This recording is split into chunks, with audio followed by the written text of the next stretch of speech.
Green Day, hitching a ride. You're on the rock with Jay and Dunc. What an absolute treat. Guest in the studio, as promised, mentioned it just before. Joshua Shepherd, welcome, mate. Howdy. You are one hell of a combo. Autistic, comedian, animator. Am I missing anything? No, I think that's... So what got you firstly into animation and then secondly into what order did it come in? Animation or comedy? kind of what happened was I wanted to work in video games industry, and because that's pretty cool, and autism and whatnot, like basic giant nerds. So yeah, after going through how to get there, and the pathway was kind of through animation and film, so I did that, and then I am now currently studying game development at Media Design School. The comedy stuff actually started this year at about August, I believe. A relative of mine, Corey Gonzalez-Macura, he reached out and said, "Oh, hey, I'm doing this comedy gig at this place. Do you want to come along and do a show?" And it's like, "Oh, okay, sure." Who says yes to that? That's intense. That is most people's worst nightmare. Yeah. How does that go in terms of how you process that mentally? Have you always been like just a funny guy? Everyone's like, "Man, you crack me up." I do feel like I have been trying to get into comedy for a bit. Like, at high school, tried to chat to the people who ran the house assemblies to let me stand up and do things, but that didn't really go so well. A low percentage play. Yeah, it's putting yourself out there. Yeah, it's brutal because you get honest feedback. Like, I mean, we're lucky. It's just me and Jay in this room every afternoon talking absolute rubbish. And if we're laughing and we think we've been funny, have no idea whether or not it's hit the mark or not. It's like if we're happy, we're kind of hoping everyone else is happy. But when you're doing a comedy gig, if you throw something up there and you think it's your best work and no one laughs, that's a brutal environment, eh? Yeah, but luckily I have came prepared for that. I have rigged the audience with a friend of mine who laughs at everything, no matter what. So I am guaranteed to get at least one laugh. Hey, back to the gaming thing, because we've been giving away Cyberpunk 2077 all this week. There's 500 of the world's best game developers that worked on that game.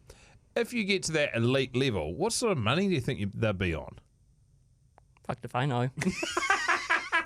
It's an official amount. I love it how you've got into it. You've got no idea how much you could earn. It could be a couple of $1 million a year. Might be 30 grand a year. What sort of games are you working on at the moment? Like, are you developing something at the moment yourself?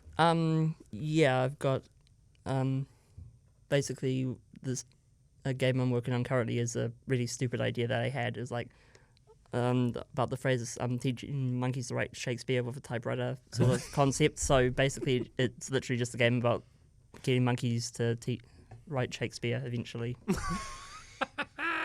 It's good. Now, but some people may remember this. Earlier in the year, we were chatting about Lemmy from Motorhead and how much of a legend he was, and the fact that he would make a great video game. Like, just we got the walking along, soundtrack. He powers up when he smashes darts, and he has whiskey, and then he fights people and stuff, and plays his guitar to defeat the bad guys and stuff. And that was actually you that started making the game for us. Yeah.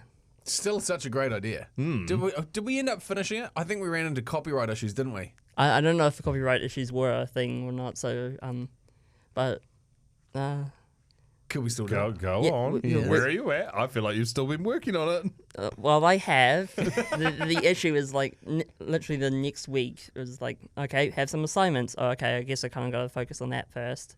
And then after that, more assignments. Oh, okay, it's the holiday soon. I should be able to work on it. Nope, more assignments.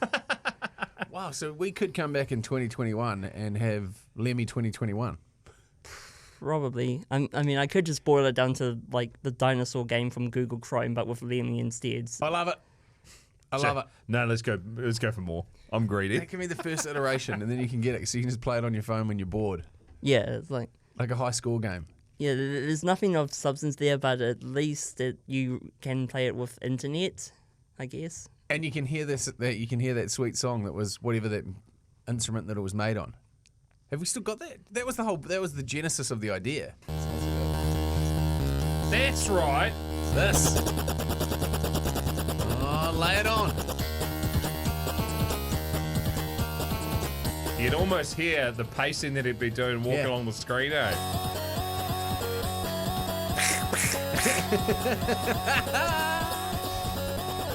Rightio, so 2021, that's going to be the soundtrack. You've already done the artwork. Mostly, yeah. So let's get this thing going. All right, sweet. And if people want to go see you do a comedy show, you got anything lined up in the near future? Yeah, I have one on the 10th at Ponsonby Social Club with Corey Gonzalez-McCure, Richie Simpson from City of Souls, Me. Josh Thompson and Angela. Drive Yeah, her. Wow, what a Amazing. lineup. Yeah, it's a huge lineup. That'd be awesome. Good stuff. Hey, cheers for coming in. Thank you so much for the work you put in on the game, and good luck with the show. I am getting paid for it, right? Yeah, 100%. Yeah, by Lemmy's estate. Coming up with Jay and Dunc.